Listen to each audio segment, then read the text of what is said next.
어떤 사람이 상점에 가서 외투 한 벌을 사 입었습니다. 집에 돌아와서 옷을 입어보는데 주머니가 있으니까 집어넣었더니 거기에 딱딱한 게 잡힙니다. 꺼냈더니 거기에 보석이 큰 게 하나 들어있는 것이었습니다. 순간 마음속에 두 가지 생각이 싸움이 시작됩니다. 야, 이거 내 거 아닌데? 또 하나는 이거 돌려주지 말고 내가 가질까? 막 이런 생각. 아무도 모르는데 그잖아요. 나는 옷을 사왔고 그 옷 주머니에 무슨 이유인지 모르겠지만 큰 보석이 있단 말이에요.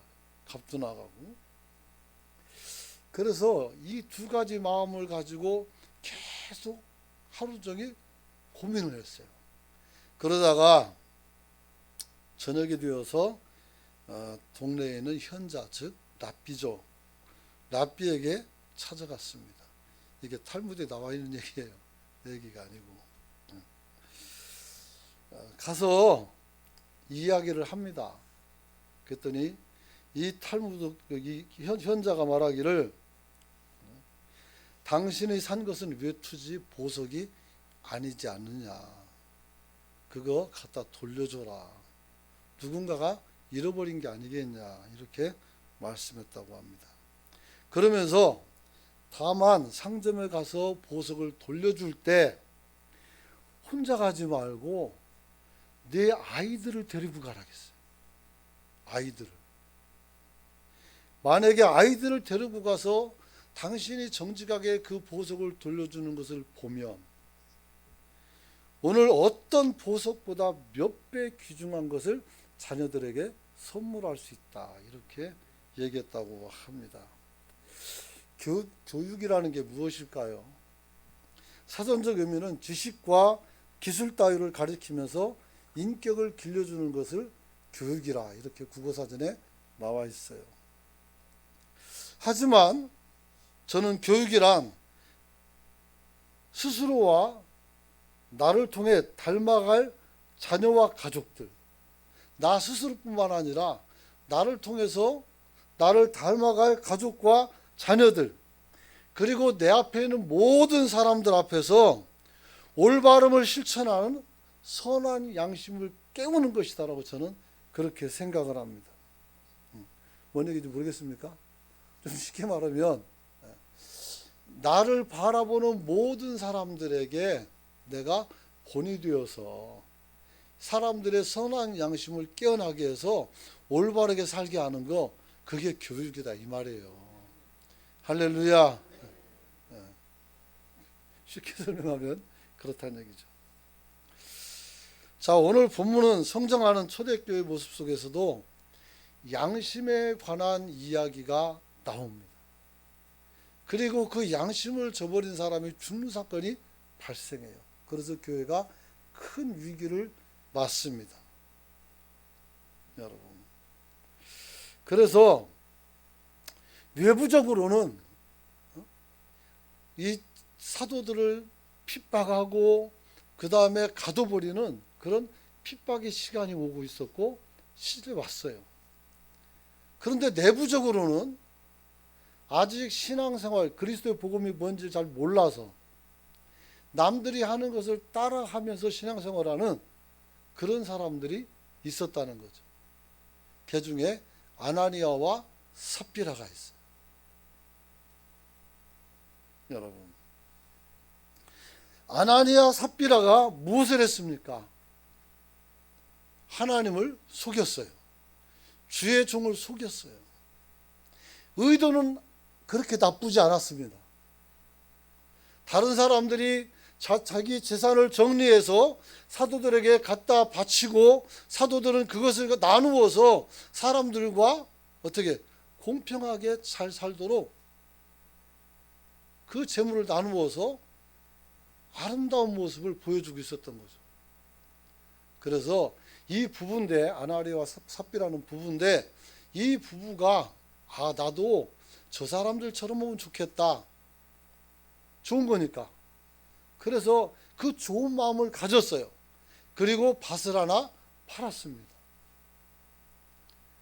근데 밭을 팔았는데 현금을 만지니까 왠지 다 드리기가 아까워요. 그래서 일부는 집에다 남겨두고 가져다가 사도들 발 앞에 갖다 놨어요. 베드로가 물어봐요. 이게 전부냐? 그러니까 전부라겠어요. 그때 베드로가 뭐라고 말합니까? 5장 4절 같이 한번 봅니다. 사도행전 5장 4절 같이 읽어봅시다. 시작. 땅이 그대로 있을 때에는 내 땅이 아니며 판 후에도 내 마음대로 할 수가 없더냐. 어찌하여 이 일을 내 마음에 두었느냐. 사람에게 거짓말한 것이 아니요 하나님께로다. 여러분, 땅이 원래부터 네 거였고 이게 다 네 재산이 아니냐. 네가 어떻게 쓰든 그건 네 자유야. 근데 왜 다 가져오지도 않아놓고 다라고 말하느냐 이거요. 사람들 보기 부끄러워서 그랬을까요? 난 모르겠어요. 왜 그랬는지. 그래서 아나니아가 그 자리에서 즉사합니다. 그리고 조금 있다가 삽비라가 들어왔는데 베드로가 또 9절을 보면 묻습니다. 같이 한번 읽어봅시다. 시작. 베드로가 이르되 너희가 어찌 함께 꾀하여 주의 영을 시험하려 하느냐. 보라 내 남편을 장사하고 오는 사람들의 발이 문 앞에 이르렀으니 또 너를 메어 내가리라 하니. 그래서 또 이 여자도 죽었어요. 이 사건은 선한 백성들이 하나님 앞에서 충성하는 과정 속에 나타난 죄악의 문제를 이야기하고 있는 거예요. 선을 행하되 여러분이 마음이 바르게 양심에 찔리지 않게 여러분이 행할 수 있기를 축원합니다. 축원합니다. 그렇죠. 그래서 이 소식을 접한 모든 사람들이 어떻게 됩니까? 두려워하게 되었습니다. 그래서 11절 보니까 온 교회와 이 일을 듣는 사람들이 다 크게 두려워했다. 여러분, 결국 아나니아와 삽비라 이 두 사람의 행위는, 이 부부의 교훈은 양심을 속이는 교회 공동체에게 깊은 경각심을 심어준 거예요. 속이지 말고 믿음의 분량만큼만 하나님께 할 수 있기를 축원합니다. 안 해놓고 한 것처럼 얘기하고 남이 해놓은 걸 내가 한 것처럼 막 얘기도 안 되는 거고 그잖아요. 그 거짓말이란 말이에요. 하나님 기뻐하지 않으십니다. 그래서 오늘 이 사건을 통해서 큰 교훈을 받는 거예요. 누가? 그 당시 초대교회가, 예루살렘 교회가, 그때는 교회가 예루살렘 교회 하나밖에 없었어요. 여러분, 그럼에도 불구하고 하나님께서는 이들에게 큰 충격을 주시지만 또 하나님의 은혜는 그대로 진행시키는 줄 믿으시기 바랍니다. 하나님의 은혜가 떠나지 않아요. 할렐루야. 그래서 사도들을 통해서 많은 기적과 표적을 베푸셨습니다. 12절 보면 그렇게 나와 있죠. 13절까지도. 그래서 감히 사도들과 상종하는, 다시 말하면 쉽게 보고 말하는 사람이 없었다, 이렇게 말하고 있어요. 그리고 사람들이 그들의 말을 청종, 진지하게 듣기 시작한 거예요. 여러분, 우리가 하나님 앞에 심판을 받는다면 우리가 어마어마한 큰 죄를 가지고 심판받을 일은 별로 없어요. 여러분들이 사람을 죽였습니까? 아니면은 산에 큰 물을 내가지고 사람들의 재산을 갖다가 망가뜨렸습니까? 겨우 해봤자 남들 조금 미워한 거, 그리고 자기를 조금 보호하기 위해서 약간의 거짓말한 거, 풍을 친 거, 그렇잖아요? 그 정도밖에 안 된단 말이에요. 하지만 하나님 앞에서는 그것조차도 정직하게 살아갈 수 있기를 축원합니다. 여러분, 그래서 사람들은 어떻게 돼요? 베드로의 그림자라도 밟으려고 했었어요. 그러면 그림자로 덮으면 내가 고침받을 거라 해서 거기에 막 구름대같이 몰려드는 거예요. 오히려 이 일을 통해서 어떻게 됐어요? 이 가르침을 통해서 하나님께서는 성도들의 신앙을 더 성장시켜 주는 거예요.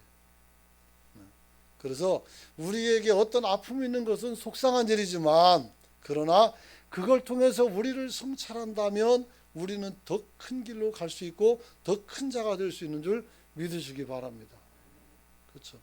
하나님께서 우리의 죄를 드러내는 이유는 딱 한 가지라겠죠. 지난주 기억납니까? 오후 예배.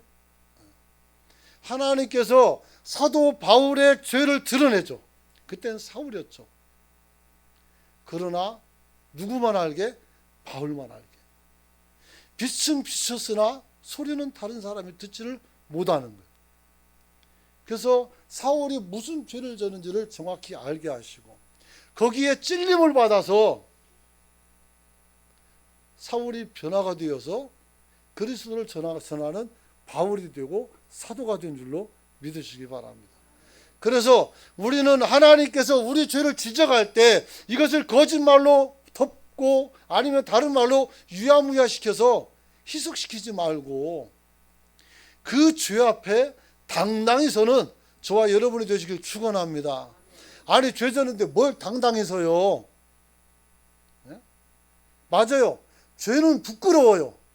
하지만 내 하나님이 그 죄를 용서하시니 여러분이 기죽을 것 없고 이제는 그 죄를 넘어서 오늘 여러분이 하나님의 자녀로 거듭나 더 힘있게 살아가는 성도가 되시길 축원합니다.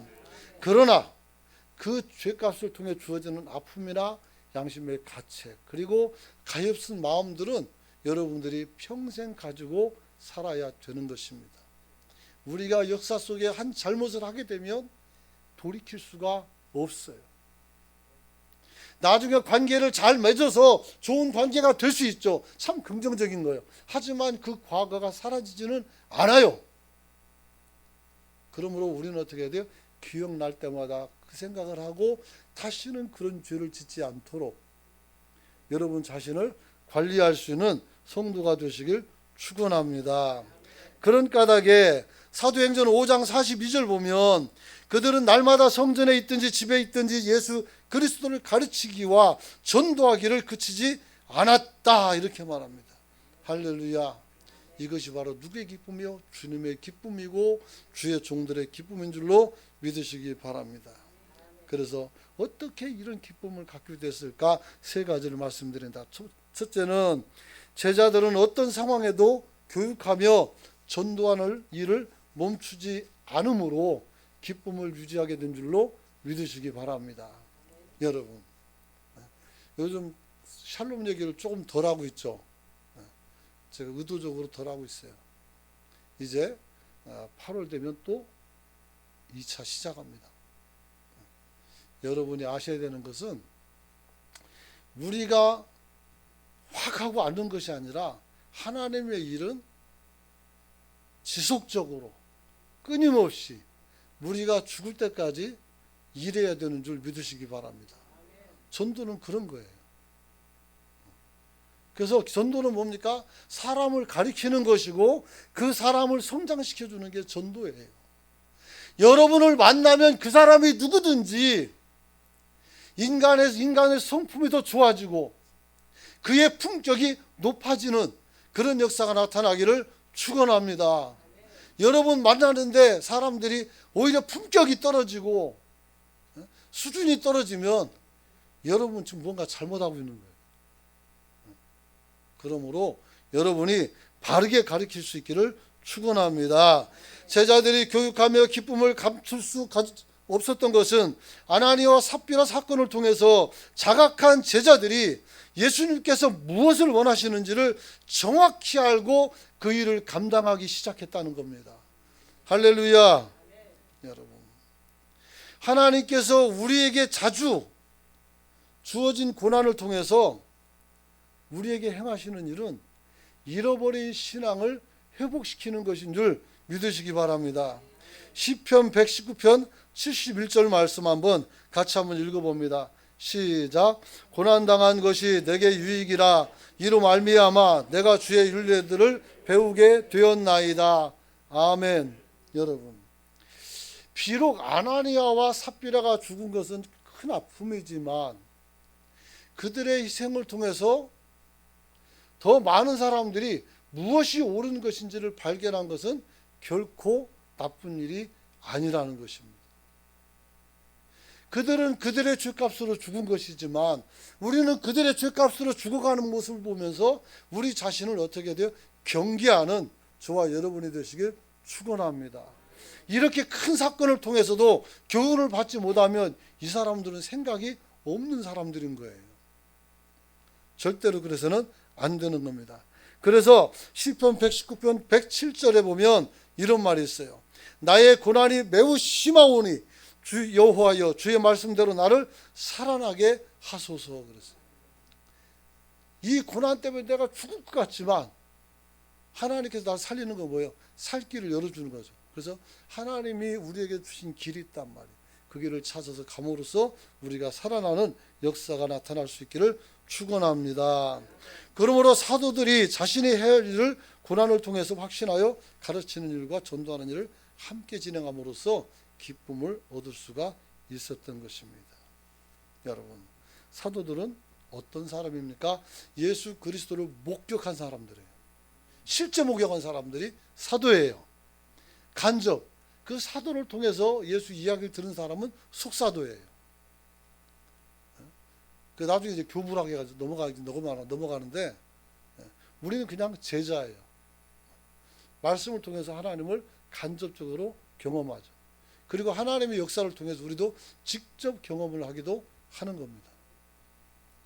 여러분, 사도들은 예수님이 살아계실 때 또 예수님이 죽었다가 부활하셨을 때 예수님으로부터 큰 사명을 받았어요. 사도행전 1장 8절의 말씀이에요. 오직 성령이 너희에게 임하면 너희가 권능을 받고 예루살렘과 온 유대와 사마리아와 땅끝까지 이르러 내 증인이 될 것이라 하겠어요. 여러분, 우리에게 성령이 임하면 그래서 예루살렘과 땅끝까지 이르러서 우리가 그리스도의 증인이 된다는 것. 이걸 바로 사도들이 해야 되는 거예요. 그래서 이제 부산에도 보니까 도마가 우리나라 와서 복음을 전했다는 강의를 하는 목사님이 나타났어요. 그래서 너무 많이 나갔다 싶어요. 그 도마 경교비는 중국에 원판이 있고 금강산에 갔다 오는 것은 그걸 복사해 놓은 거예요. 복사. 그걸 가지고 도마가 왔다 이렇게 얘기하는 분들이 있단 말이에요. 근데 거기에 관한 증거는 하나도 없어요. 그걸 왔었으면 좋겠다는 거죠. 무장했어요. 중국까지 왔다는 것은 확실해요. 역사적으로. 여러분. 그래서 이 사람들은 정말 땅끝까지, 여기가 어딥니까? 우리까지는 안 왔지만 그 성경은 그래도 십자가도 들어오긴 들어왔어요. 그래서 믿는 자들이 있었던 것 같습니다. 여러분, 자, 이들이 해야 될 일이 무엇입니까? 그것은 성전에서 제자들과 성도들을 가르치는 것이었습니다. 이 가르치는 일은 예수님께서 사역 속에서 늘 행하던 바 흔한 일이었어요. 누가복음 21장 37절 보니까 예수께서 낮에는 성전에서 가르치고 밤에는 나가 감나원이라 하는 산에서 쉬셨다 했어요. 예수님은 자기 공사역 3년 동안에 계속 교육을 하셨어요. 우리도 1년 52주 동안에 매일 교육을 받는 거예요. 하나님 말씀을 듣고. 여러분들이 배워서 변화가 일어나고 성숙해지는 그런 주의 종들이 되시길 축원합니다. 그 주님께서 가르쳐준 일이 뭘까요? 고아와 과부들, 가난한 자들과 병든 자들, 나그네들, 죄인들을 찾아가서 그들에게 사람의 도를 가르쳐 주시고 친구가 되어 주시는 것이 주님이 행하신 일이란 말이에요. 오늘 우리도 그 일을 행할 수 있기를 축원합니다. 그래서 오늘 아나니아 삽비라 사건으로 구제 헌금이 끊어진 것이 아니라 오히려 더 왕성하게 활발하게 진행된 줄로 믿으시기 바랍니다. 그리고 구제 예물에서 넘어서 나중엔 선교 예물을 드려서 바울을 어떻게 돼요? 선교 작업을 보내서 도와주더란 말이에요. 우리 교회도 이제는 보내는 선교회사에서 가는 선교사로 바꿀 수 있기를 축원합니다. 우리가 가야 돼요. 우리가 가서 그들을 어떻게 변화시킬지를 고민해야 돼요.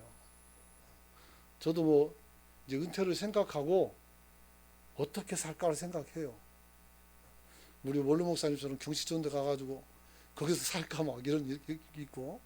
근데 그게 아니고 제가 바라는 것은 선교지를 다니며 거기에서 실제적인 선교를 돕고 함께 동역하고 그랬으면 좋겠어요.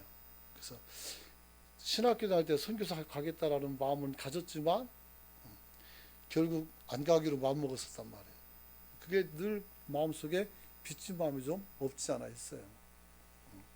그러므로 여러분들도 주님 앞에 가는 선교사가 돼서 여러분들이 찾아가서 봉사하고 충성해서 여러분들이 선교해서 그 지역을 변화시키는 여러분이 되시길 축원합니다. 축원합니다. 여러분. 그리고 이 말씀이 오늘 어떻게 교인들에 의해서 실천되고 구제를 통해서 이들은 계속 경험을 하고 있는 것입니다.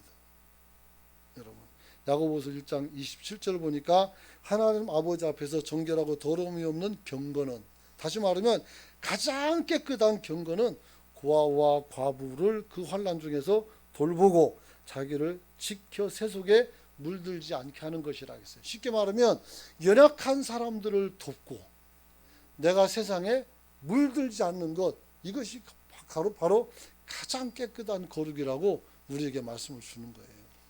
여러분들이 그런 거룩을 찾아 누릴 수 있기를 축원합니다. 축원합니다. 사도들은 바로 그 일을 행한 것입니다. 그래서 사도행전 5장 13절 보면 그 나머지는 감히 그들과 상종하는 사람이 없으니 백성이 칭송하더라 그랬어요. 그리고 17절 18절 보면 같이 한번 읽어봅니다. 사도행전 5장 17절 18절 같이 읽어봅니다. 시작. 대제사장과 그와 함께 있는 사람 즉 사두개인의 당파가 다 마음에 시기하여 가득하여 일어나서 사도들을 잡아다 옥에 가뒀다. 그들이 어떻게 돼요? 이렇게 사람들이 그들을 두려워하는 사람도 있지만 시기가 가득해서 이 사람들을 가두는 사람이 생겼어요. 가뒀단 말이에요. 그런데 가두면 뭐합니까? 18절 같이 밑에 있으니까 읽어봅니다. 시작. 주의 사자가 밤에 옥문을 열고 끌어내어 이르되 할렐루야. 하나님이 가서 옥문 열어가지고 도로 나와버려요. 그러니까 다시 잡으려고 하고 난리가 난단 말이에요. 여러분. 그래서 누가 나타나요? 대적자가 나타나요. 그래서 두 번째로는 뭐냐면 아무리 강한 대적자라 해도 구제와 봉사와 하나님의 말씀으로 사는 사도들과 교회를 어찌할 수 있는 사람들은 없어요. 그래서 아무도 이 사람들이 행하는 일을 막을 수가 없어요. 그러므로 어떻게 돼? 기뻐하는 거예요. 그리스도인은 세상 사람들이 감당할 수 없는 사람들입니다. 왜냐하면 이들은 우리가 봤을 때 모든 선한 일을 다 행하고 살기 때문입니다. 뭐 약점이 있어야죠.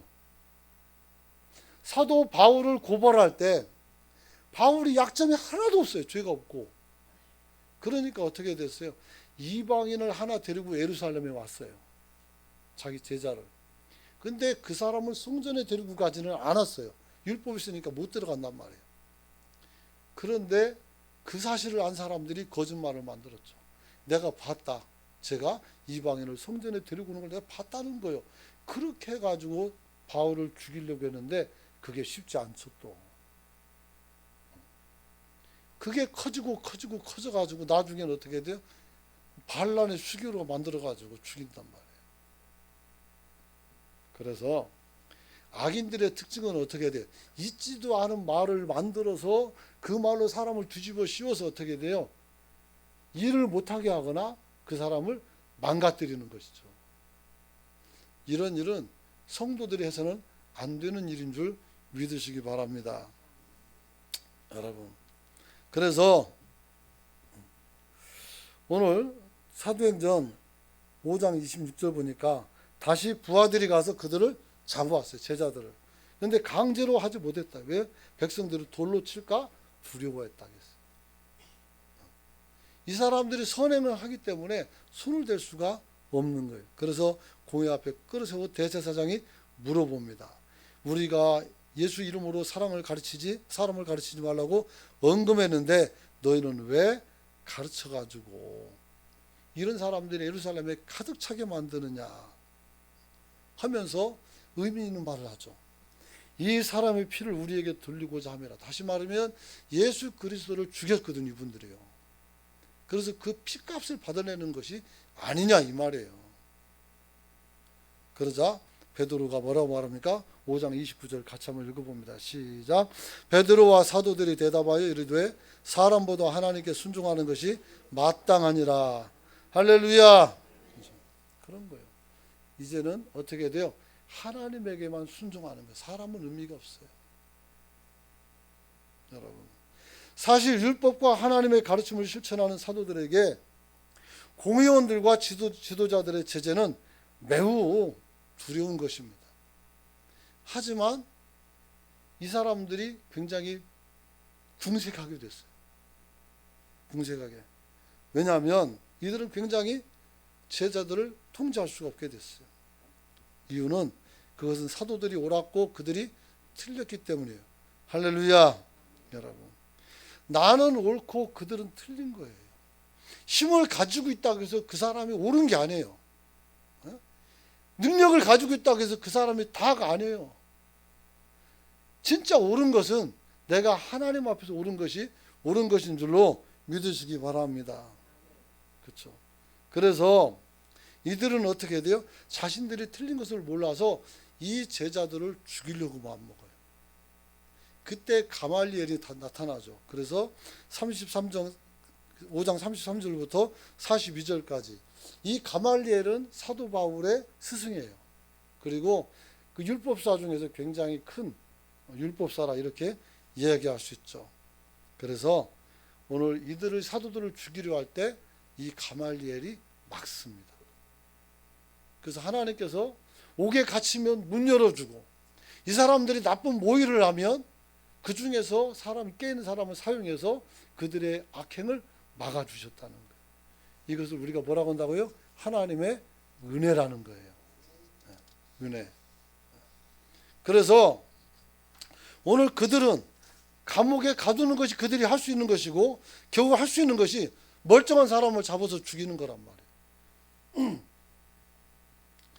뭐 논리를 가지고 이야기할 때 예전에는 얼굴을 대면하고 이제 우리가 이야기하고 논쟁을 할 수 있잖아요. 지금은 이제 채팅이나 아니면 어떤 뭐 방을 만들어 놓고 거기서 우리가 글로서 이렇게 얘기할 수 있어요. 어떤 사람들은 보면 말끝마다 막 욕이고 저주고 막 이런 거밖에 못해요. 그러면 그 사람들에게 한 번씩 얘기합니다. 네가 할 수 있는 게 결국 욕밖에 없냐? 네가 하는 게 이렇게 거짓말하는 것밖에 없냐? 네 생각은 없느냐? 네 생각을 써봐라. 그렇게 얘기하면 도망가요. 얼마나 부끄럽냐고요. 여러분. 그래서 이 사람들이 할 수 있는 것은 결국은 어떻게 사람을 구금하고 자기 힘으로 어떻게 이 사람들이 말하는 것을 막으려는 거예요.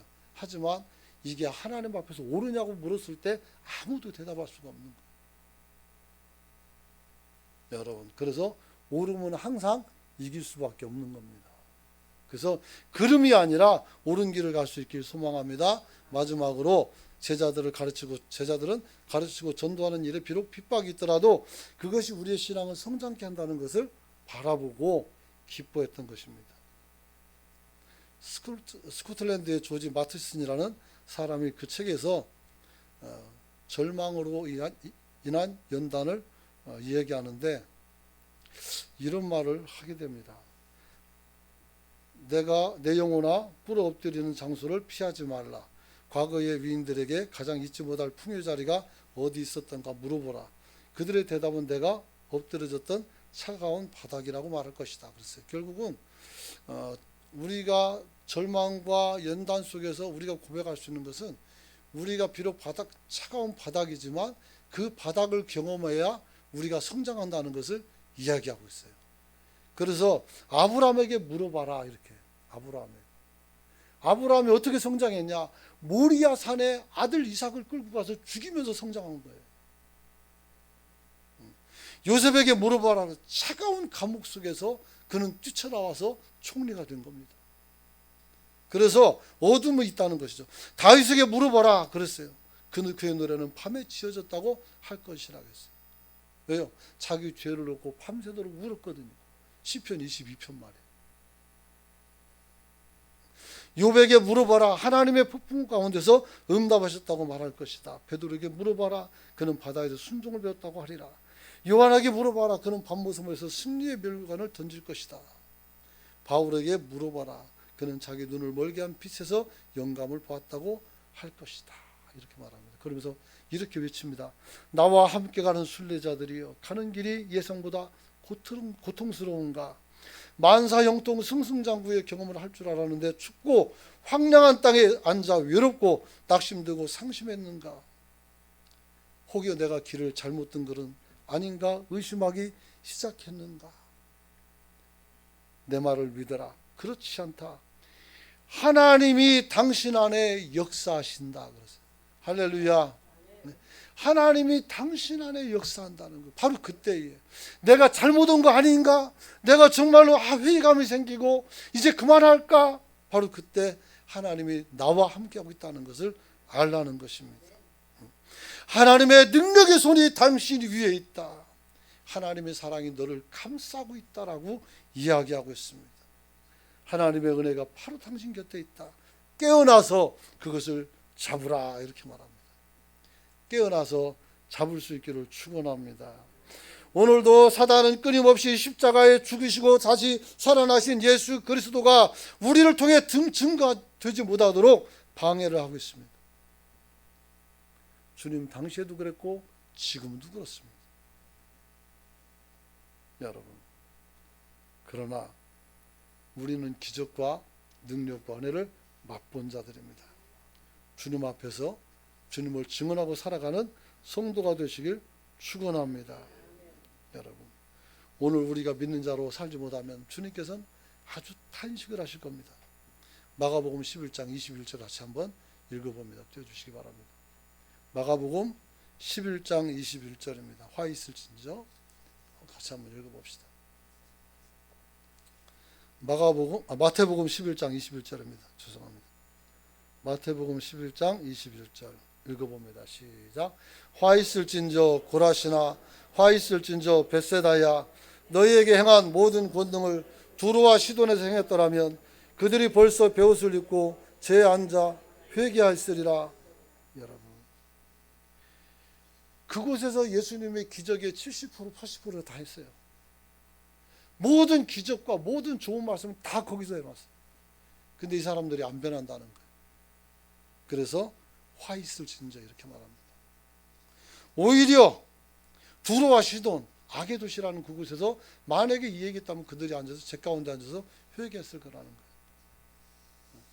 오늘 자기 자신을 보는 사람들은 회개하지만 보지 않는 자는 회개가 되지 않는 것이죠.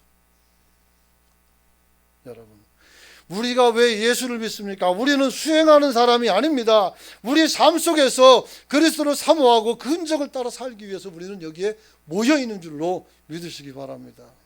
그러므로 우리는 이 일을 이루기 위해서 어떠한 희생도 감수하는 것이 신자의 모습입니다. 핍박이 있든지 없든지 그건 우리와 상관할 바가 아닙니다. 핍박이 없어도 힘들고 핍박이 있어도 어려워요. 결국 그리스도의 복음을 전하는 건 다 어렵습니다. 중요한 건 우리가 얼마나 비중을 두고 거기에 헌신하느냐 하는 것입니다. 말씀 마치려고 합니다. 사도들은 이런 헌신을 통해서 무엇을 얻었을까요? 그것은 기쁨입니다. 기쁨. 그리고 또 하나는 하나님의 상급을 우리에게 허락한 줄로 믿으시기 바랍니다. 그래서 하나님의 상급이 있어요. 그래서 누가복음 6장 23절 보니까 그날에 기뻐하고 뛰놀라 하늘에서 너희 상이 큼이라 그들의 조상들이 선지자들에게 이와 같이 하였느니라 이렇게 말합니다.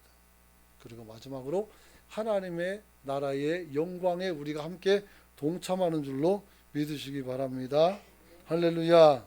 베드로전서 4장 13절 보니까 오히려 너희가 그리스도의 고난에 참여하는 것으로 즐거워라. 이는 그의 영광을 나타내실 때에 너희로 즐거워하고 기뻐하게 하려 함이라 이렇게 말씀합니다. 결론. 기독교 교육의 역사는 언제부터 시작됐을까요? 구약으로 올라가면 신명기 쉐마라 그러겠습니다. 쉐마 이스라엘 이렇게 6장에 나와 있죠. 그리고 십계명을 쭉 강론합니다.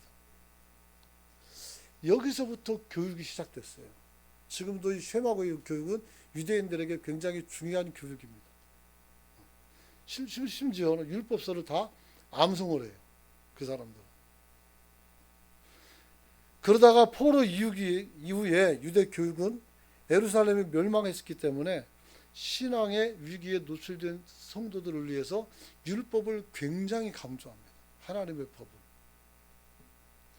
그리고 예수님의 교육은 이제 종말의 때가 왔다는 것을 가르쳐주면서 우리에게 하나님 나라가 어떤 것인지를 알려주신단 말이에요.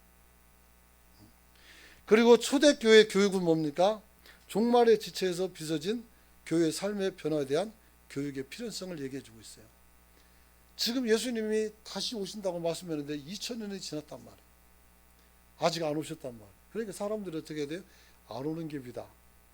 어떤 사람은 부활을 믿지도 않고 또 예수님의 재림을 안 믿는 사람도 없지 않아 있어요. 에이, 그건 옛날 성경 얘기고 지금 그게 아니라고 막 얘기한단 말이에요. 그럴 수는 없죠. 성경을 고치지 않는 한 우리는 이 믿음을 버릴 수가 없어요. 그래서 오늘 삶의 변화에 대한 교육의 필요성을 계속 필요성을 얘기하고 있죠. 중세교회 때는 어떻게 됐을까요? 부흥을 통해서 교회가 사람들이 너무 많이 늘어 나라가 돌아왔으니까 통째로. 그러다 보니까 어떻게 돼요? 교육 부재의 현상을 해소할 수가 없었어요. 그래서 교육을 제대로 못했어요. 그래서 신부들만 이렇게 교육을 받고 신앙에 대해서 깊이 알고 나머지는 어떻게 돼요? 우리가 예전이라 해서 여러 가지 행실, 우리 성찬식 이런 걸 통해서 하나님을 만나고 하는 거예요. 그러니까 굉장히 미신처럼 오늘 예수를 믿었던 그런 시대다 이렇게 말할 수 있죠. 종교 개혁 시대의 교육은 뭡니까? 성경 번역과 더불어 성경을 읽는 그래서 하나님의 말씀을 다시 우리가 접하게 되는 교육이 시작됐고 그 다음에 종교개혁 이후에 우리가 잘 아는 주일학교 교육이 시작돼요. 17세기, 18세기 영국이 공업화되면서 사람들이 교육을 그때 공립학교가 생기죠. 그냥 일을 시키려니까 숫자도 모르고 아무것도 모르니까 일을 시킬 수가 없어요. 그래서 초등학교를 만들어서 계산법, 그 다음에 글 읽는 거, 그 다음에 도덕법을 알려주고 거기서 일꾼으로 만들어 쓰니까 효과가 좋단 말이에요. 근데 영국에 따라 한 이름을 잊어버렸어요. 주일학교는 공부할 때 배우는데 아주머니가 아이들을 불러서 부엌에서 성경을 가르친 것이 주일학교의 시작이란 말이에요. 이후에 이제 미국에서 무디 목사님이 어린 아이들 사역을 했어요. 그래서 아이들을 사역해서 그 주일학교를 통해서 성전도 건축하고 엄청난 역사를 일으켜놨어요. 그리고 한국에 와서 주일학교가 굉장히 번성했었죠. 지금은 이제 애들을 안 나니까 이제 별로 이제 없어요. 없고 그렇죠. 그리고 우리 한국의 기독교 교육 역사는 기독교 전례와 함께 서양 문물이 들어오고 공업화되고 사회 구조가 변할 때 그 변화에 매개체 역할하면서 사람들을 이끌었어요. 그래서 교회가 함께 성장할 수 있는 거예요. 그러나 지금은 그것을 놓쳤단 말이에요. 근데 따라갈 생각도 별로 안 난 것 같아서 어떤 때는 답답한 생각이 들 때가 많이 있어요. 그러므로 오늘 저 여러분들은 기도하길 원합니다. 우리는 수도자가 아닙니다. 우리는 하나님을 말씀을 가지고 가르치고 나누고 그리고 우리 어떻게 활발하게 성장해야 되는 살아있는 교회는 살아있거든요. 생명체예요. 그렇기 때문에 생명체의 삶을 살아야 됩니다. 그래서 여러분들이 기도할 때 오늘 우리가 주님 앞에서 오늘 말씀 들은 그대로 오늘 제자들이 어떤 상황에서도 전도하는 일을 멈추지 않았다는 것. 아무리 강한 대적자가 있을지라도 오늘 그들은 우리를 어찌하지 못한다는 걸 알고 그들과 싸워 이겼다는 것. 그리고 세 번째는 어떻게 돼요? 우리가 가르쳐서 사람들이 신앙이 성장하게 되는 것을 보게 해달라고 여러분들이 통성으로 주여 주고 기도합니다. 주여 은혜를 감사를